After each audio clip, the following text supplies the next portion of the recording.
Good evening to one and all. Welcome you all to the Daily Indian Express newspaper analysis for the date 20th September 2023, brought to you by Ganesh IAS Academy.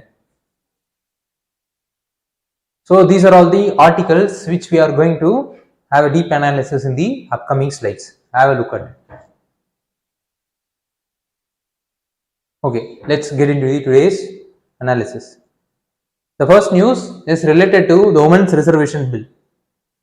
It is the article which came in today's Indian Express newspaper, where it has analyzed the important aspect in relation to the Women Reservation Bill which was tabled in the Parliament.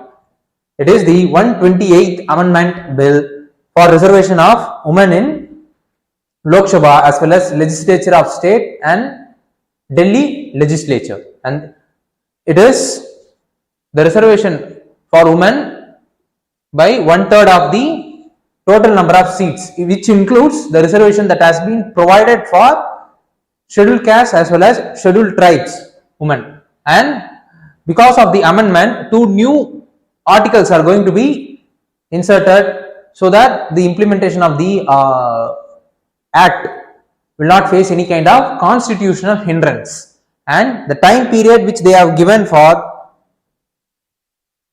the act, the time period for the reservation is 15 years time period, and it is dependent on the delimitation process. Okay, only after the delimitation of the constituencies has taken place only the act will be enforced. This is what the a criteria or factor which has been inserted into the articles additionally. And because of the 42nd Amendment Act, it has frozen the delimitation of constituencies until the result of 2001 census. But during the 2001, after the census results has been released, another amendment was made which has increased the timeline for 25 years, so that the delimitation of the constituencies will be taking place after 2026 census only. So, and right now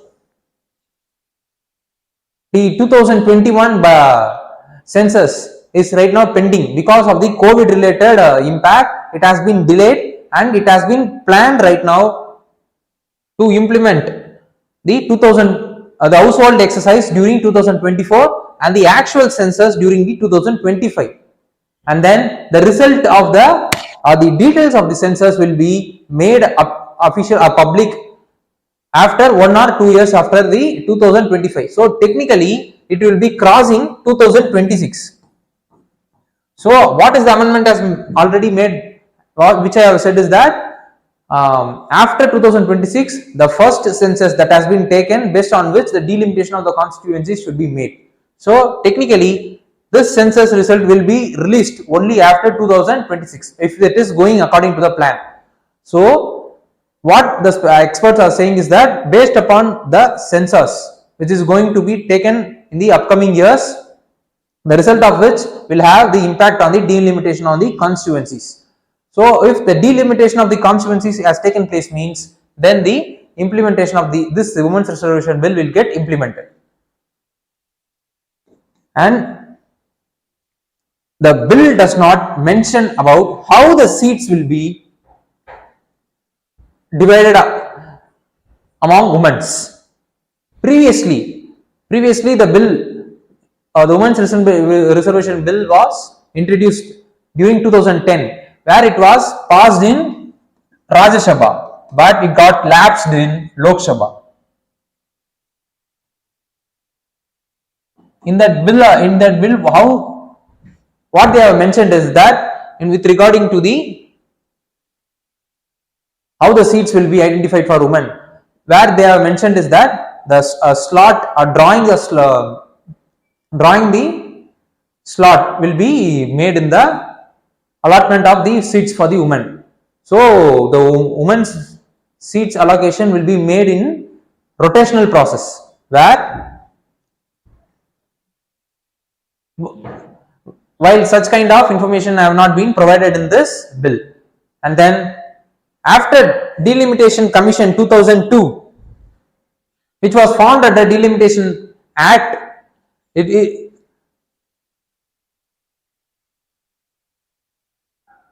has given the function for deciding the number of seats reserved for women based on the population. And how the reservation for panchayat is being implemented is that under Article 243D, it has clearly said that 1/3 of the seat will be reserved for women in the local body polls, which includes the 1/3 of the reservation for scheduled caste as well as scheduled tribe women. So this is what the details in relation to the Women's Reservation Bill, which was tabled right now on the Parliament. Okay, this is what the data is in relation to the percentage of women in parliaments of democracies, where we could be able to see that the countries like Mexico,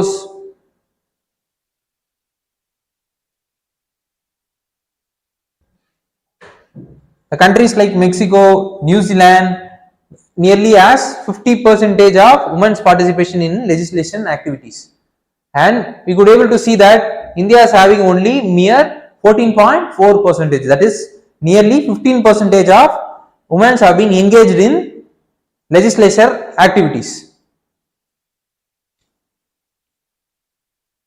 So this is what the data is in relation to the other countries is about regarding the participation of women in legislation activities. And how the news is being related to civil service examination is, under prelims it is related to Indian polity and governance, constitution, political system, Panchayat Raj, public policy and rights issue. Under mains, then it is related to Indian constitution, historical underpinning, evolutions, features, amendments, significant provisions and basic structure, which comes under GS paper 2. So what is the advantage the Women's Reservation Bill brings is that it will include the gender perspective in the law. Right now, because of the dominance of male members in the legislature activities, the women related views are not effectively being reflected in the legislation process, and then it will be challenging the stereotypes that is present across the culture, that the stereotypes like patriarchal system where the men should be participating in the political system. These kind of stereotypes will be broken if the legislation has been passed and then successfully implemented, means more number of women will be coming forward to get elected in the parliament election as well as the state legislature election, where it will be a direct attack on the stereotypes, and it will be ensuring that representative democracy will be formed because of the inclusive governance which will happen because of the participation of the women in the legislature activities. Similarly, more priorities according to the study which is mentioned in the article, where if the more number of women is been participating in the legislature activities, means then the bill regarding education, health and social justice laws are getting higher priorities. So we could able to expect that these bills, the bills which is related to education, health as well as social justice, will get the higher priority if the law has been implemented successfully. And then it will act as precedents for gender equality in other sectors. So these are all the positive thing the Women's Reservation Bill will bring about. So, but it has certain challenges also. What is that is, as we all seen that even after giving this reservation to the local body elections, for the women. It is the male members, those who are dictating the activity of the elected women members in the local bodies office. Similarly, this could be replicated in the state as well as national level legislature activities. And then, even though the bill has been implemented, even after implementing, women's participation will be increased, but there is one hindrance. It is the whip of the political party still commands the decision of the women's legislature in the parliament or the state legislature. So these are all the challenges the bill face, right? Even after the bill has been implemented, these are all the challenges the actual process will be facing. So what needed to be studied further is, we should know about what is Article 15 as well as 16, and then we should also know about the Panchayat election. Similarly, we should also know about what is DPSP, and then we should also know about what is the structure, function as well as programs being implemented by National Commission for Women. Similarly, there is a convention for elimination of all kind of discrimination against women, which India is the signatory of. This also we should be aware of. So these are all the things which we needed to be aware of. BIMA SUGAM. See, the Insurance Regulatory Development Authority of India is going to introduce the BIMA SUGAM, a large online portal where all the policies, schemes related to the insurance across the companies will be present, and it will help customers to identify the schemes or policies in relation to the insurance which suits their need. So this is what the news is about. How the news is being related to examination is, under prelims it is related to economic and social development. Similarly, under mains it is related to GS paper 3, economic and development, Indian economy and issues are relating to planning, mobilization of resource, growth, development and employment.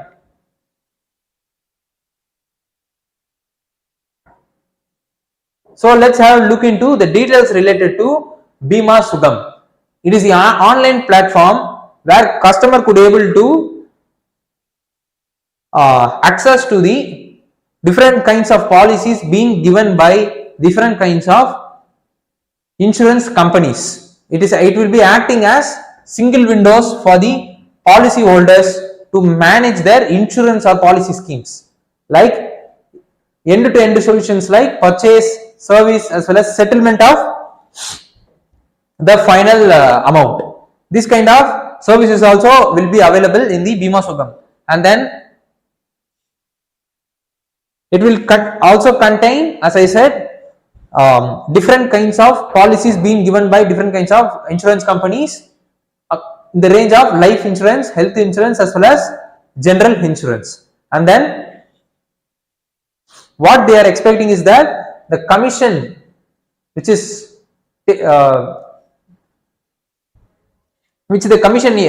agents, LIC insurance agents are getting out because of the physical applications will come down, as a result of which the premium which the individuals are paying will also get reduced. And then what is the other advantage is that it will be reducing the physical mode of insurance operations, like purchasing the policy, servicing the policy as well as settlement of the policy, and then it will be reducing the paperwork, and then it will make the settlement as well as renewal quick as well as faster because of the usage of application for insurance related management. So this is basically it is a single window system where a user could able to access any kind of policy which he has bought out for the management, like purchase, service as well as settlement, or if he is willing to buy any service from different companies also he could able to buy, because in that single window, that is in BIMA SUGAM application, the policy companies, the insurance companies or the agents will also be the part of the portal. What is the challenges the Indian insurance company is facing right now is, first and foremost is the low penetration of the insurance policies across rural Indias. Secondly, lack of trustworthy agents because of the selling of mis-selling as well as underpricing or overpricing of the product to the consumers. Most of the time the consumers are getting fooled away by the agents, so that their the insurance company so that the consumer lose the trust among the insurance companies. Secondly, because of less digitization, these types of services like purchasing the policy, servicing the policy, and then final settlement of the policy is getting delayed, and it is very tedious and time consuming. Similarly, certain public sector insurance companies, most importantly general insurance companies, have been facing the liquidity crisis. Similarly, enormous complex regulations is hindering the efficient functioning of the insurance companies. So this is what the challenges right now being facing the Indian insurance companies And what is the condition of Indian insurance according to the government website is that India's share in global life insurance market is 3.2% in 2021. Similarly, in non-life insurance, the global share is 1%. And then as we could able to see that the penetration of life insurance has gone up from 2.2% in 2002 to 3.2% in financial year 2022. Similarly, in the case of penetration of non-life insurance, it has gone up from 0.5% in 2002 to 1% in 2022. So these are all the factual part which reflects the actual condition of Indian insurance. So let's look into details in relation to Insurance Regulatory Development Authority of India, which is the regulatory body of insurance, and IRDAI is the autonomous as well as statutory body established under IRDA Act 1999, and then it is the apex body to supervise as well as regulate insurance in India, which comes under Ministry of Finance, and it is headquartered in Hyderabad. And it is a 10-member body which contains chairperson and 5 full-time members and 4 part-time members. All of them will be appointed by the central government of India. So these are all the analysis in relation to the insurance in India, and let's look into what are the things which we needed to study further. We should know about what are all the other regulatory bodies that is present in India and what are all the major objectives or functions. And second is we should also know about Digital India scheme. Thirdly, we should also know about what is India Stack. Similarly, we should also know about the consumer grievance redressal mechanism that is available in India. These are all the other things which we needed to be aware of. And hypertension. According to the study released by WHO, from the heading itself we could see that only 37% Indians with high BP are getting diagnosed, and then 30% are getting 30% of those who have been affected by the hypertension are getting the treatment. See, what they have said is that if we could able to diagnose half of the people, those who have been affected by hypertension, we could able to save nearly 4.6 million deaths by 2040 according to the WHO study. And from the data itself we could able to see that out of the people those who have been affected by the hypertension in India, only 37% have got diagnosed, and then out of the people who have been affected by hypertension, only 30% have got treatment, and then only 15% of the people who have got affected by the hypertension have controlled their hypertension or blood pressure. So which is way lower than the global average, where you could be able to see that it is 54% in terms of diagnosis, 42% in terms of treatment, and 21% in terms of controlling BP. And we could able to see that the prevalence of hypertension is 31% in India, and in terms of global it is 33. And then we could able to see that in men it is 32% and in women it is 31%. So this data are very alarming. That is why WHO has red flag, and nearly 52% of all cardiovascular diseases are related death is because of high BP. Globally, 1 in 3 persons are getting affected because of this hypertension. So that there are if we are going according to the calculation, means nearly 1.3 billion people have been affected because of the hypertension problems. And uncontrolled hypertension damages the blood vessels and organs, and changing our living habits, using medicines can avoid the risk. These are the suggestions to overcome the high blood pressure. And then what they are saying is that detection of hypertension also opens door to investigation, detection as well as management of other abnormalities. So these are all the triggers which they have mentioned: high salt intake, which may be asked in prelims, and then tobacco use, obesity, alcohol consumption, and lack of physical exercise. Among them, tobacco use and lack of physical exercise occupies nearly 62% of the trigger. And according to the India's Hypertension Control Initiative, which is the government initiative to screen the people and put them in the hypertension care, so that the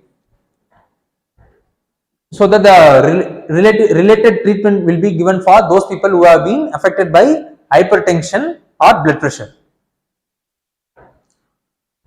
And what is the main reason for the spread of the hypertension is the low awareness among the people. Early detection of the hypertension could able to save more number of lives, but most of the cases people are getting to know about their hypertension problem only when they are visiting the hospital for other treatments. So when they are visiting the hospital for other treatment only, they are getting to know about their hypertension or blood pressure problems that has already been there within them. So what they are suggesting is that after the age of 30,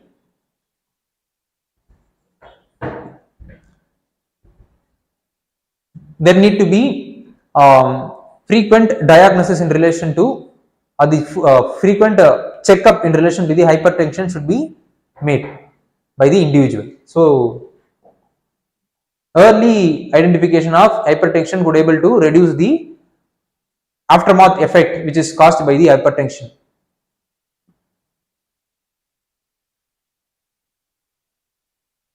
How the news is related to examination is: under prelims it is related to general science. Similarly, under mains it is related to awareness in the field of IT, space, biotechnology, which comes under GS3 science and technology. Okay, let's look into hypertension. BP is the force of blood against the blood vessel, and it is called as silent killer, but because it does not show any kind of indications. If a person has been affected by blood pressure or hypertension, means there won't be any kind of indication that he has been affected by blood pressure or indication. It will come out suddenly. And then there are two types of hypertension. First is primary hypertension, where it has no known cause. It could be arising because of the lifestyle problems and other medicinal problems, etc. But in the case of secondary hypertension, it will arise because of other organs or other problems which is arising from the human body. So this is called as secondary hypertension. And another hypertension is called as gestational hypertension, which is caused to women during their pregnancy period. And then consequence of the blood pressure is it will be damaging the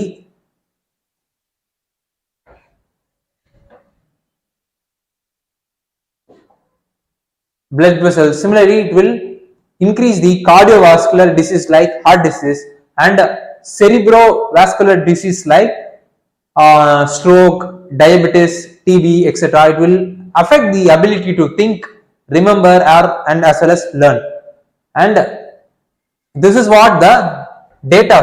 This is the range where the normal pre-hypertension or stage 1 hypertension or stage 2 hypertension of the BPs. In that, systolic blood pressure, if the systolic blood pressure as well as diastolic blood pressure is less than 120 and less than 80 correspondingly, means then the person is having normal BP. And if he is having systolic BP between 120 to 139 and diastolic BP between 80 to 89, means he is having pre-hypertension. And then if he is having 142, 159 and 90 to 99 correspondingly, the systolic as well as diastolic blood pressure means it is stage 1 hypertension. Similarly, if it is greater than 160 and greater than 100 in terms of systolic as well as diastolic blood pressure, means it is stage 2 hypertension. So this is what the details in relation to blood pressure is. What needed to be studied further is, we should know about first what is functioning of the heart. Second is, we should also know about diabetes, TB, what is the causes, symptoms of these diseases, as well as what is the medicine or treatment available to overcome these diseases. And also we should also know about National Program for Prevention and Control of Diabetes, Cardiovascular Disease and Stroke. So this is what the analysis in relation to the hypertension is. Nagorno Karabakh, it is the mountain area which is present in the Caucasus mountain, which is dividing the Armenian and Azerbaijan region, where Azerbaijan force has rained the artillery fire on the Armenian position, because what they have said is that Armenian authorities have killed the civilians, those who have been living in the region. How the news has been related to examination is, under prelims it is related to current events of national as well as international importance. Similarly, under mains it is related to effects of policies and politics of developing as well as developed countries, particularly which is having India's interest, and it comes under GS paper 2, international relation. And let's have a look into the Nagorno Karabakh region. See, it is the region where it is present in between the Armenia and Azerbaijan, and it is the landlocked area which is present in the South Caucasus mountain, and it is claimed by both Azerbaijan as well as Armenia after the fall of Russia in 1917. Right now, this part is being recognized internationally for Azerbaijan. Internationally is recognized as a part of Azerbaijan, but the inhabitants, the people, those who are living there are mostly Armenians only, and they are having close link with the real Armenian government.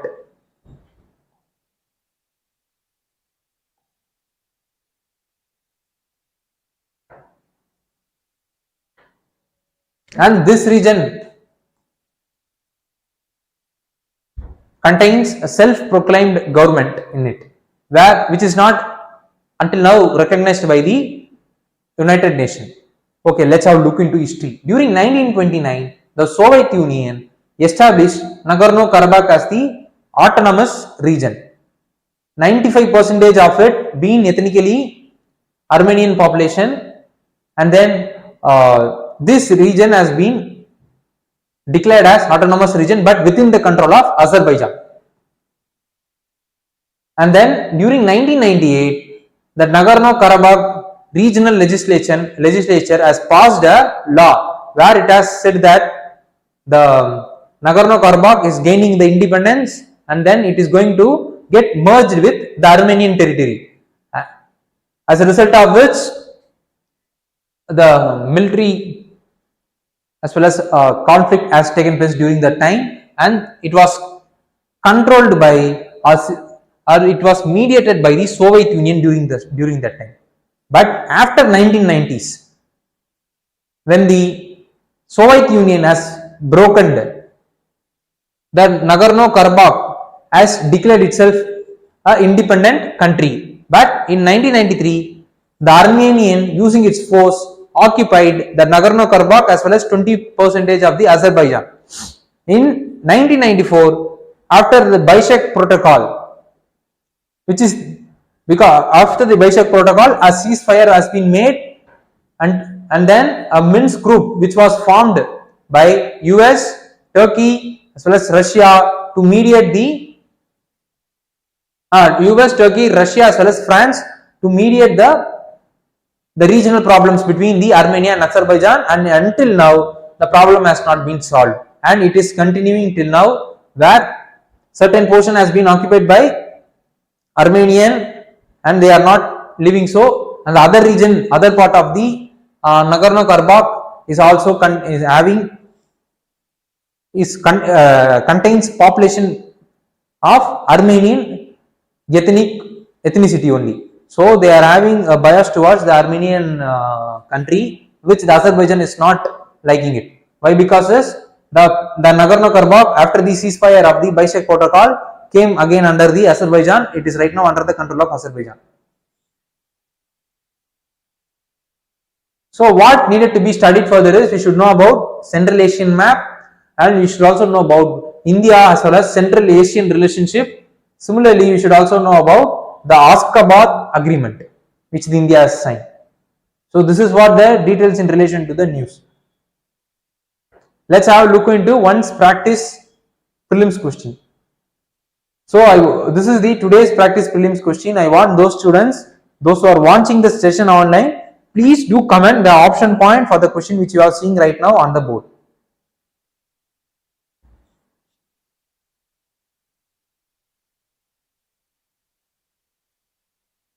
Okay, with this we have reached the today's end of the session. So thank you.